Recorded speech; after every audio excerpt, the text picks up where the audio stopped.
Good afternoon, everyone. My name is Brad Williams. I'm the Vice President of Government Relations here at the Detroit Regional Chamber.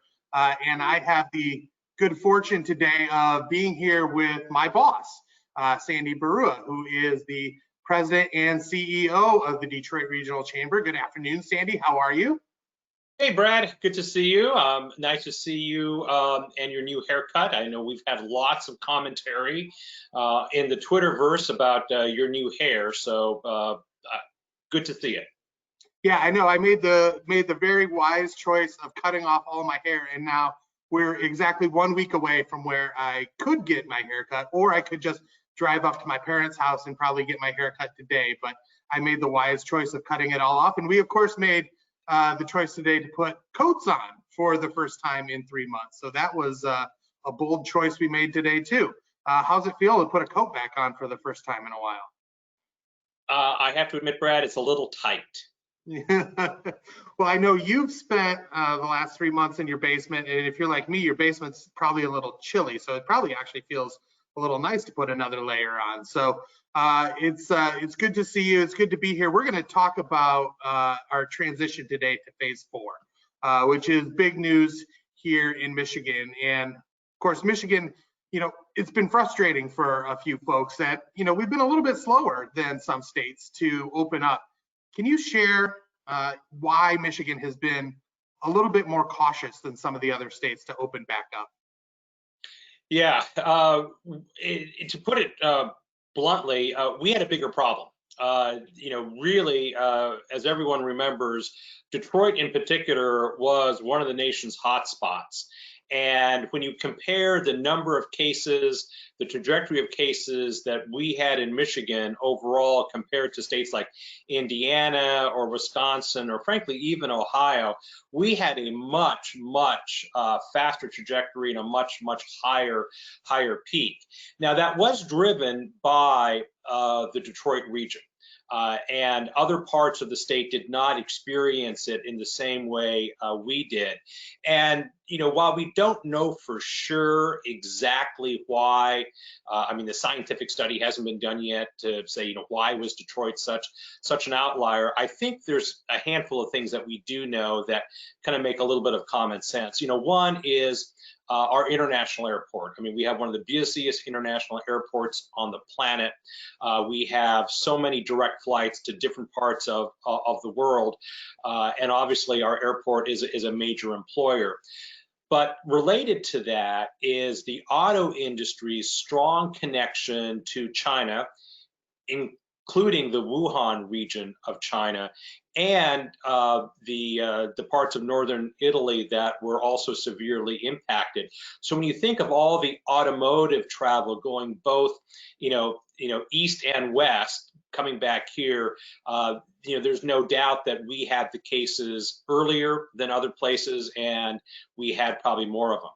And then the other thing that, Brad, you and I have talked about is, and actually a lot of people have talked about, is the disproportionate impact the virus has had on African-American communities and other communities of color. Their infection rates have been higher. They've experienced worse health outcomes. And obviously, Detroit is a very strong African-American majority city. And we have, a lot of people who are in close proximity, in other words, high density.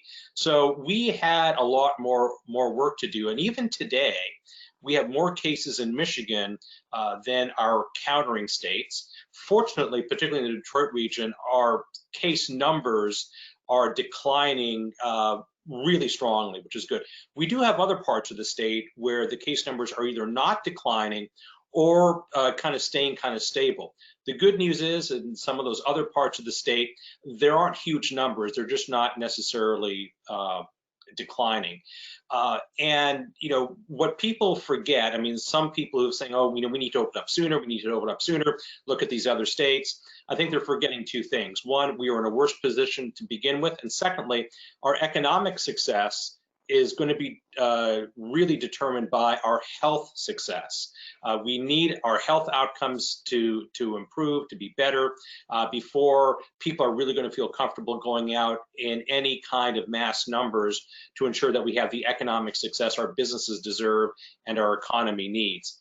And looking back, we probably should have started a week or two earlier, but we didn't know that at the time. No one did, but it would probably been a good idea if we started earlier. That would have allowed us to end earlier. Yeah, I think the other thing that is interesting, and again, we didn't think about it, or we didn't know what we were coming into at the time, is we had a presidential primary right before this all began, and that certainly must have made a difference as well. But of course, we've been at the chamber involved in this from the very beginning. You and I have been on phone calls, at night and on the weekends, trying to shape the state's response. Can you talk a little bit about what the role of the chamber has been for the last 3 months, and what role we've played? Yeah, so the chamber, and frankly the business community, has had a pretty significant role working with the governor, kind of shaping the stay-at-home order and our pathway. Now, that's not to say that the governor has always taken our advice, but she has always been open to listen to us. And at the end of the day, she's the executive. She's the one elected and is responsible for the entire state. So I respect her decision-making process, as I respect the fact that she's been open to input from us and the business community at large. So, Brad, you and I were, I'm not sure what the right word is. We were fortunate, or at least pleased, that the governor reached out to us directly that initial weekend right before she decided that we needed to move to a stay-at-home order. That was back in March, and it seems like such a long time ago. It was a long time ago, but it does seem literally like years ago. And she specifically asked for feedback from us, and we worked with other business groups across the state to really craft kind of what the business message is. And I think it's important to say that at that moment, even though we were, and some other business groups were, just a little skeptical, like, okay, what's the exit plan? How do we know how do we define success? We didn't have some of those answers, but we knew that some sort of stay-at-home order was going to be necessary. We were very pleased that the governor actually took our advice on a lot of different things. I mean, again, it seems like a long time ago now, but everything from suppliers being able to self-identify their own supply chains. So if I were a company that was essential and I was staying in business for whatever reason, I as a company could say that, Acme Corporation and ABC Company are critical suppliers to me. I could certify them staying open, and they didn't need a special waiver from the state to stay open, so they could supply me so I could supply my essential businesses. We also argued for and got the ability for non-essential businesses, organizations like ours, frankly, to designate essential employees within that non-essential business to make sure that basic operations of that organization, or if you're like a manufacturing firm or a warehouse firm, that you could make sure that inventory was safe, that your physical plant was safe, and we could just self-certify those things. We didn't need to get anything from the government to allow those employees to go back. And we also argued for, we didn't want a police state.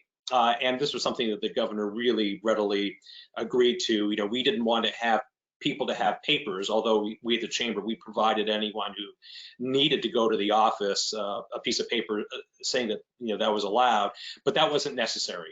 So people weren't being pulled over by the authorities and say, show me your papers.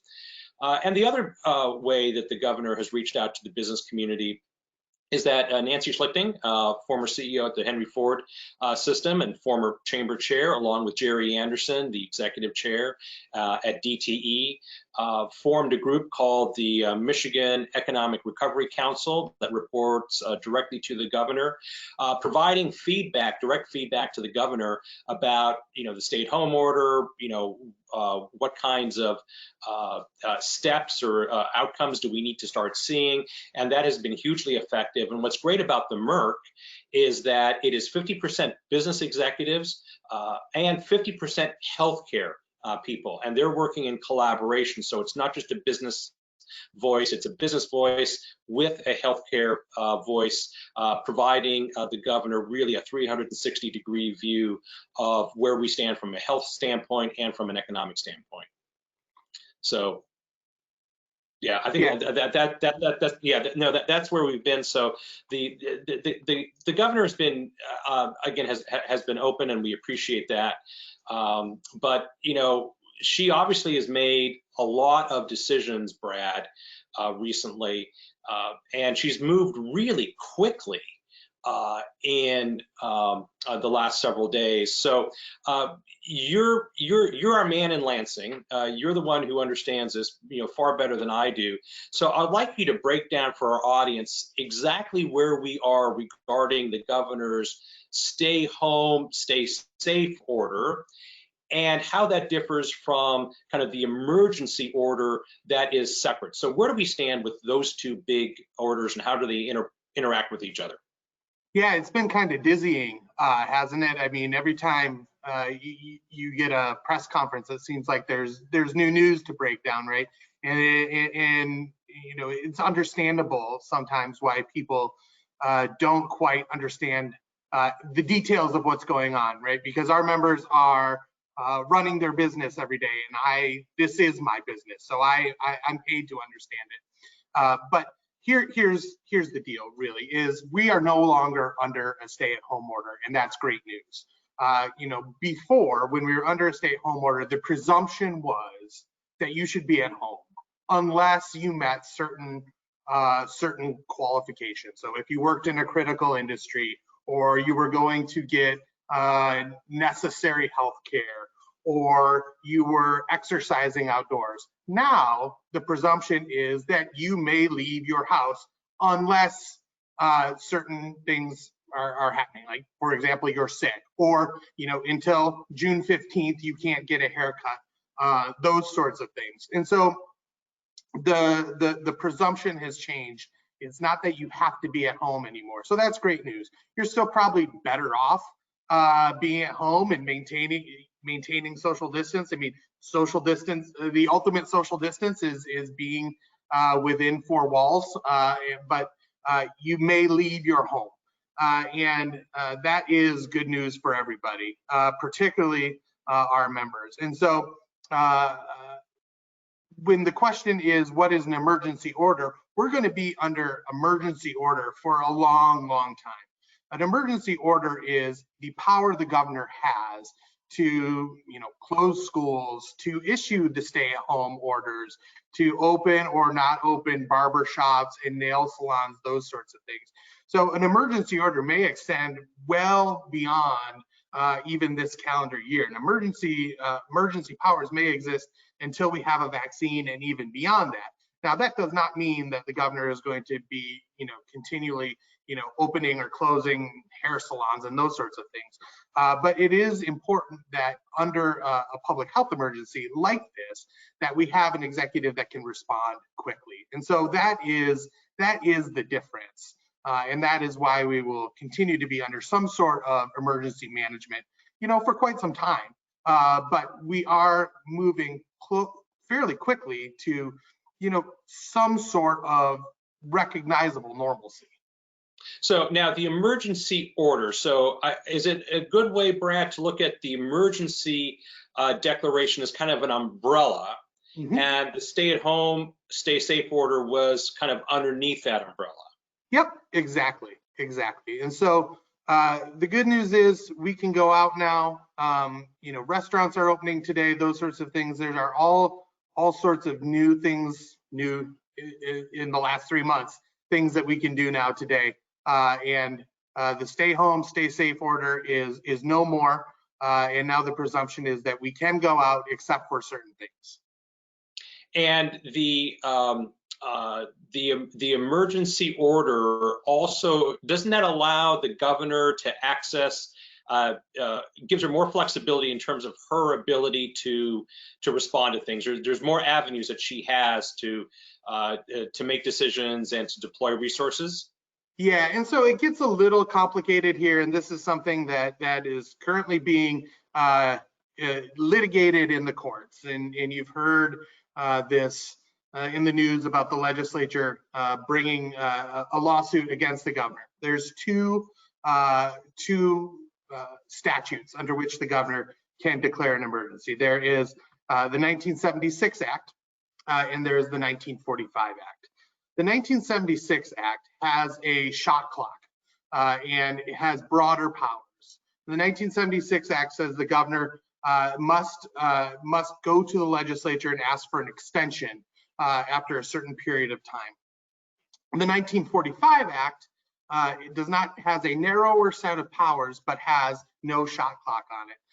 The legislature took the governor to court and said that she must get an extension before she can continue her emergency order. The Court of Claims, which is the original court, sided with the governor recently. The legislature asked the Supreme Court to take it up directly and go around the Court of Appeals, just go straight to the Supreme Court. Just at the end of last week, the Supreme Court said, no, we're not going to take it directly. You have to go through the Court of Appeals. You have to go through the normal process. And so the Court of Appeals will take it next, and then, conceivably it will go to the Supreme Court to cast its final decision. But that's kind of where we're at legally too. Well, I'm so glad that you have your job and I have my job, Brad, because I couldn't have done or said any of that. So thank you for making it explainable for people like me. And I'm not even a lawyer, and I'm learning new stuff every day. But you play one on TV, so that's perfect. So today's a big day. June 8th is a big day in terms of Michigan's progression from kind of almost complete shutdown to something resembling normal. What's significant about today?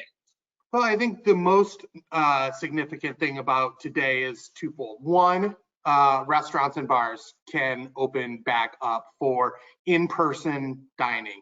It's only at 50% capacity, and so it won't be, just like it was on March 10th. But you will be able to go in with some social distancing and enjoy a hamburger or a steak at your favorite place. I think, a lot of people may have a picture in their head of what this looks like. Just recently I went to pick up some takeout at one of our family's favorite places and saw what it looked like. The tables are very spread out. It won't feel the same, but it will feel close. And so that's one thing. The other thing is that all retail establishments will be able to be open now too with social distance. And so, a lot of us have been to grocery stores or Home Depot or those types of things. So we kind of have a feel for what retail looks like in this environment. And you can expect that, in your favorite bookstore or shoe store or other types of environments. It will look very much the same. So we're to the point where, other than personal services like barbershops and nail salons and gyms, virtually every business is able to be open right now. And of course, we know that a week from today, barbershops and nail salons will be able to be open as well. And so we're getting to the point where everyone's going to be open. Of course, there's definitely social distance precautions and PPE that are going to be in place. But we're getting to the point where everyone's going to be able to be open. Now, of course, I don't know if you read the Free Press over the weekend, Sandy. There's been some reporting that, of course, though restaurants can be open, not everyone is going to be open, and that's for a variety of reasons. But as of today, everyone in the restaurant and retail industry can be open, and that certainly is really good news. Yeah, I think some of the restaurants that really pivoted and did at least some marginal business in takeaway business, we're able to kind of keep their supply chains going a little bit and are better positioned to return to work. And those firms that kept in good contact with their employees also did better. But yeah, you're right. There's a lot of people, a lot of businesses out there that aren't quite sure what to do, and it's going to be a while. So what about, Brad, masks? Now, with the latest order, are masks required in establishments, or is it the proprietor's call if masks need to be worn indoors in a business establishment? Yeah, masks. So if you're going to a restaurant, for example, masks are required in public spaces. So let's think about this. If you're going to a restaurant, you should wear a mask as soon as you step in the door, and keep your social distance while you're waiting to be seated. And once you're seated, you may take your mask off. Of course, it's impossible. No one yet has figured out how to sip a beer while keeping a mask on. So obviously you have to take your mask off to eat or drink. But if you have to stand up to use the restroom, you have to put your mask back on when you're in a common space. And when you get back to your table, you may take your mask off again. So that is the rule of thumb. When you're in common spaces, you should, by law, have your mask on. Of course, we've seen this in retail establishments too. It is still going to be up to proprietors and the public to kind of police this. It's not like there are government agents walking around handing out tickets for people not wearing masks in public spaces. But I think we all want to be good citizens and good neighbors. So we should be wearing our masks when we're in public spaces. So you mentioned nail salons, hair salons are going to be able to open up. You said the 15th, is that right? Yes. What about things like theater venues? Two of our most engaged members are, Paul Glantz of Imagine Theaters and the Villages, Chris Illich, and the Fox and the Fillmore and places like that. What's the outlook for our ability to go to an in-person kind of cultural event? Yeah, so Region 6 and 8 theaters are opening up. Because those are phase 5 open ups. So when we go to phase 5 here downstate, conceivably we will be able to go back to movie theaters. The governor has reported in her press conferences that she sees us moving towards phase 5 here fairly quickly. As long as we all do our best and keep our social distance, we should be able to move to phase 5 here fairly quickly. I think 4th of July would be a good target date. Don't hold me to it because I don't ultimately have the decision, but that seems like where we're headed anyways. And so, I think when we think about movie theaters, and we've talked to Paul about this too, so I don't think I'm, speaking out of school, if you've been watching TV and frankly, what else have you been doing for the last 3 months? You've noticed there's not a whole lot of new movies coming out. And so in the movie theater business, you could open up a movie theater tomorrow and, what would they show besides, Karate Kid or Ghostbusters? There's not a whole lot of new movies to show. But I think I read yesterday that July 17th is when they're going to start rolling out some of the newer blockbusters for the summer. Everything got delayed.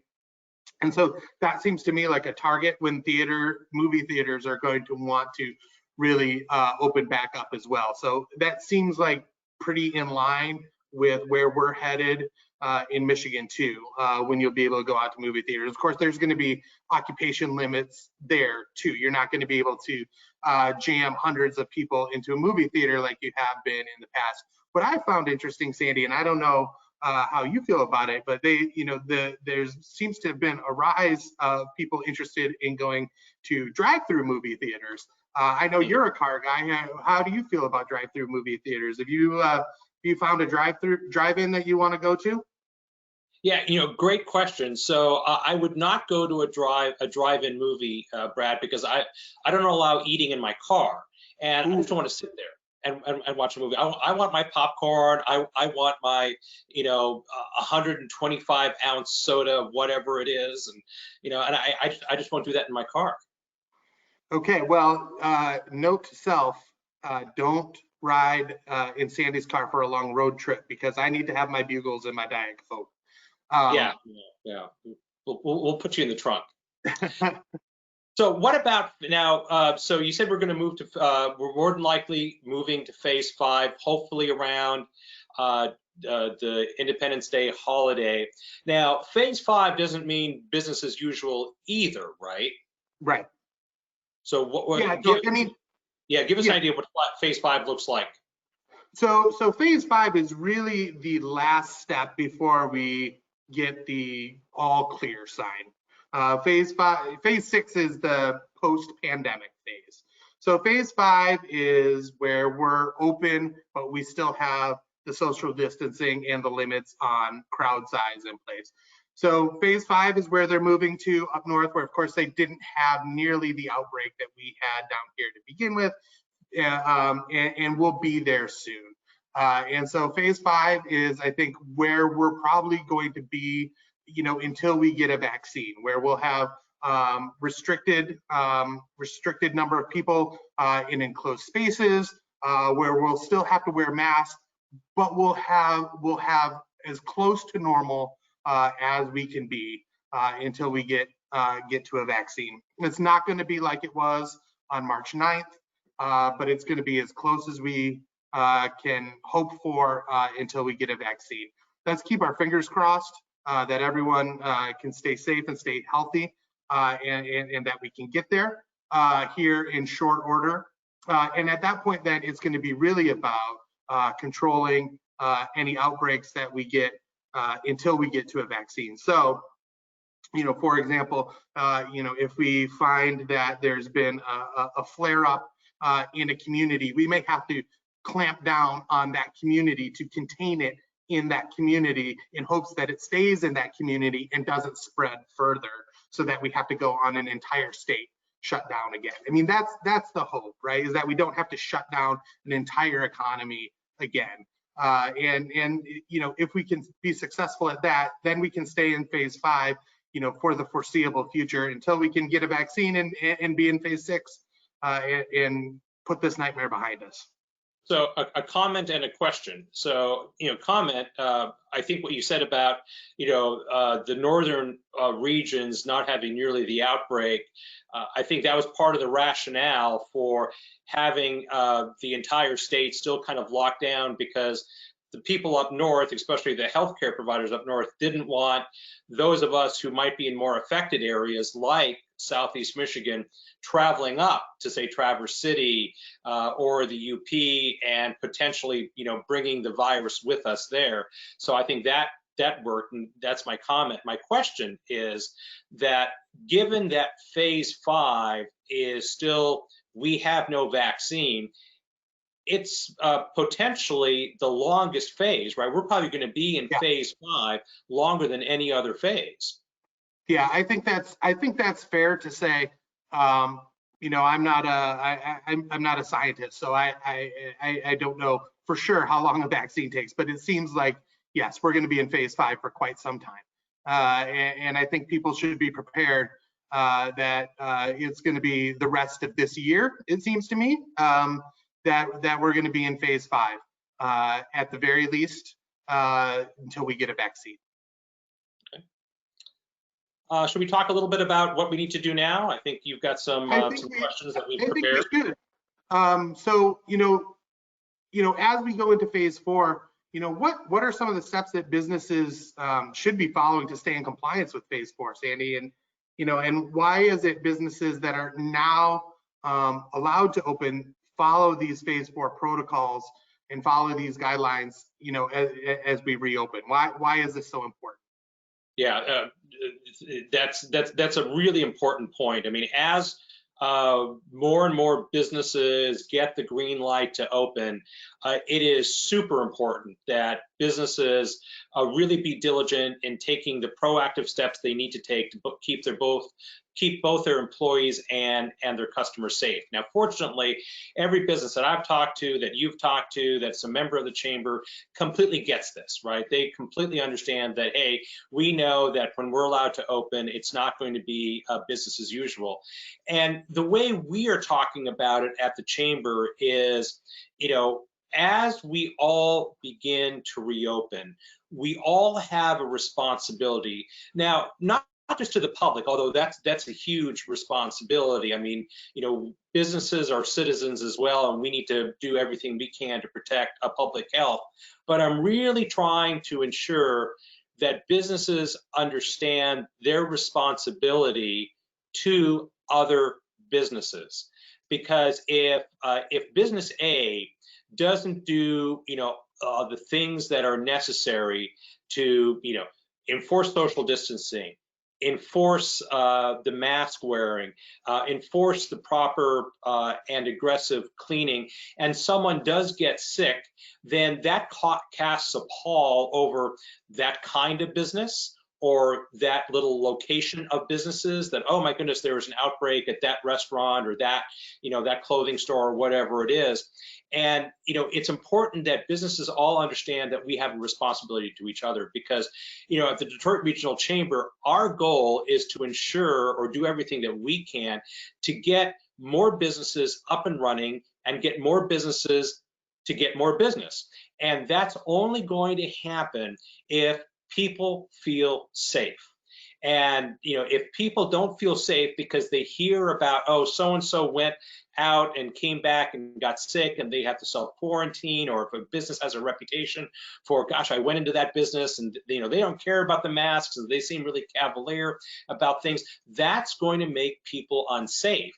And so while it may be uncomfortable for a lot of us, to wear a mask or to, make sure we're social distancing, and, obviously some people have turned this into a political issue, both on the left and the right, and, that's hugely unfortunate. But the worst thing that could happen for the business community and for our economy in Michigan is for another shutdown to occur. And Brad, you just mentioned, what the governor's approach is going to be kind of as we move into phase 5 and even in phase 6, is that, let's be prepared to respond and kind of isolate any outbreak. But the problem is that, if the outbreak occurs in, say, the restaurant industry, or a restaurant or a group of restaurants in a particular part of the state, that's going to make statewide news, and people are going to say, oh, okay, maybe restaurants aren't safe to go to. And we want people to go to restaurants. We want people to go to clothing stores. We want people to go back into, do their business in office environments. So we all have a responsibility to each other to avoid another shutdown. So we've done at the chamber a number of polls to help keep our members in the business community informed about how their employees, the customers, the public at large is feeling throughout this outbreak. What have they told us about how Michiganders are feeling about reopening, and how does that compare to how the speed of which we're doing this? Are the expectations of Michiganders actually meeting the moment? Yeah, so a lot of good news for employers in our polling, and frankly, this is why we do polling, is that we want businesses to be in a position to understand, what their customers, what the public is thinking about, where we are and how willing they are to go out. So several important things. One, a super majority, 77% of Michiganders feel safe going back to work. And I think that's a huge sign, and I think that is a testament to the work that a lot of employers have done to keep in communication with their employees and to demonstrate what they're going to do to keep them safe. And I really stress that with businesses. Make sure you're communicating very, very clearly to your businesses and to your employees the positive steps that you're taking to keep them safe. People aren't going to assume. They want to know exactly what you're doing. Additionally, 66% of Michiganders feel safe returning to work, and that's a really strong sign as well too. Some interesting little kind of sub bullets, Brad, and you and I have been over this data, so many times. We know it, like the back of our hands. One, small business employees feel the most confident returning to their workplace. That's 83%. So 83% of small business employers say, I'm willing to go back to work. Now, the Metro Detroit region is not quite as confident as the rest of the state. Now, they're still confident, but 58% of Metro Detroit voters said, okay, I am ready and willing to return to work. That is obviously lower than the 77% or the 66% numbers that we find statewide. And here's something that's really important that I think it's important for businesses to understand is that our African American friends and neighbors feel unsafe returning to work. Actually, 58%, a pretty solid majority of our African American neighbors feel unsafe returning to work. And, that's really not surprising and probably doesn't need any explanation. But, as we all know, the COVID-19 virus has had a disproportionate impact on the African American community. They're getting infected at higher rates and their mortality rates are higher. So it is not surprising that they feel less confident returning to the workplace. So Sandy, I know we have already gone past our time, but there was a couple of questions that were submitted that I think, we're on topic for what we wanted to talk about too. So I'm gonna throw these out here because I know it seems our numbers are hanging on. So I'm not gonna make us stop right now either. Well, why don't we aim for 140 so our audience can plan? We'll go for another 7 minutes here. That sounds great. What about office workers and how should right now under phase 4 the request is that folks who can work from home continue to work from home in an office environment, but eventually office workers are going to return. We've been planning for it at the chamber that we're going to return. What is your suggestion for folks who are working in an office environment and how they should begin preparing for that? Yeah, so for the most part, office workers, professional services organizations, you're not going to see a huge impact. The current order still says if you're an office worker and you're able to be productive at home, please stay home. That's the rule. Most professional services, office work environments are finding that their productivity has been really unaffected, and in some cases actually increased. I know my productivity has increased, and I've never worked from home before, and we're finding that more and more. So an office businesses, office space businesses need time to ensure that they have taken all the steps within their office locations, arrows to ensure that we're maintaining social distancing by keeping the flow certain ways, stairwells up and down, directionally. How are they going to handle kind of commonly used items like employee break rooms, shared coffee makers, things like that. So there's a lot that needs to be done. And businesses are asking their employees and saying, what do you want to do? And right now, a lot of employers are saying, listen, I'm comfortable working from home.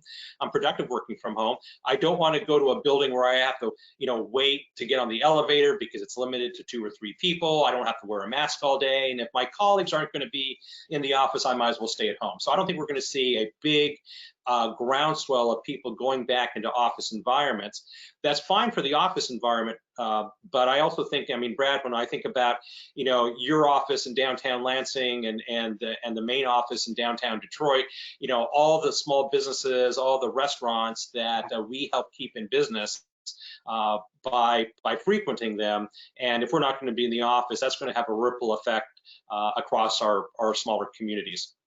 Yeah, I was just thinking about that the other day. I had to stop by my Lansing office to grab some stuff, and I was just thinking about that as well. The last question that came in from the chat, and you can take it or I can take it, but referenced the consequences, the economic consequences, particularly as it relates to the state budget from the shutdown and a federal bailout. And so, I wanted to just take a couple minutes to talk about what the chamber's position is on, what a next version of a CARES Act or HEROES Act should be. And I'm happy to talk about it, or if you want to talk about it, either way is fine by me. But we're working on some interesting positioning there. So I thought it'd be interesting to share it with the folks listening in. Yeah, just I'll just start real quickly. So we are working, as Brad said, very proactively in Washington with the U.S. Chamber, with fellow chambers, our Great Lakes Metro Chambers Coalition that we co-chair, to really advocate for a handful of things. One, we've been advocating for easing of the rules for the PPP program. That was accomplished last week. We do want additional resources for healthcare institutions and state and local governments. That is going to be absolutely necessary. We also would like to see some form of the unemployment insurance extended.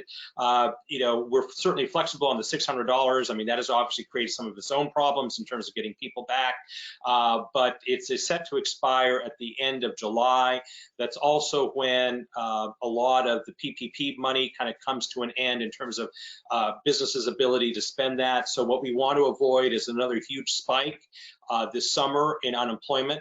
And we're really listening to Federal Reserve Bank Chair Jerome Powell, who has said, listen, now's the time to spend money because we really kind of need to meet the moment. So as a fiscal conservative, I take that pretty seriously. So that's kind of where at least I see where we are on a C4 package. Yep, no, I agree. And Sandy, this has been great to spend.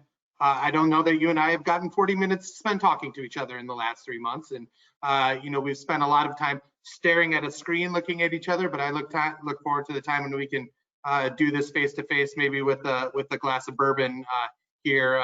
Maybe now that we're in phase 4, maybe we can do this soon, face to face. So yes, appreciate spending some time with you, and appreciate everyone who took some time out of their day to listen to us. This is going to be posted on the Chamber's website at detroitchamber.com/COVID-19, as are all of the teletown halls that we've been doing for the last 3 months. I think they are a great resource for you and your business. Beyond that, there is a wealth of information that will be helpful to you to help navigate this crisis. And please feel free to reach out to us if there's anything that we at the Chamber can do to be helpful for you as we hit phase 4 and hopefully phase 5 very soon. So thank you for your time, and we look forward to talking to you again soon. Bye, everyone.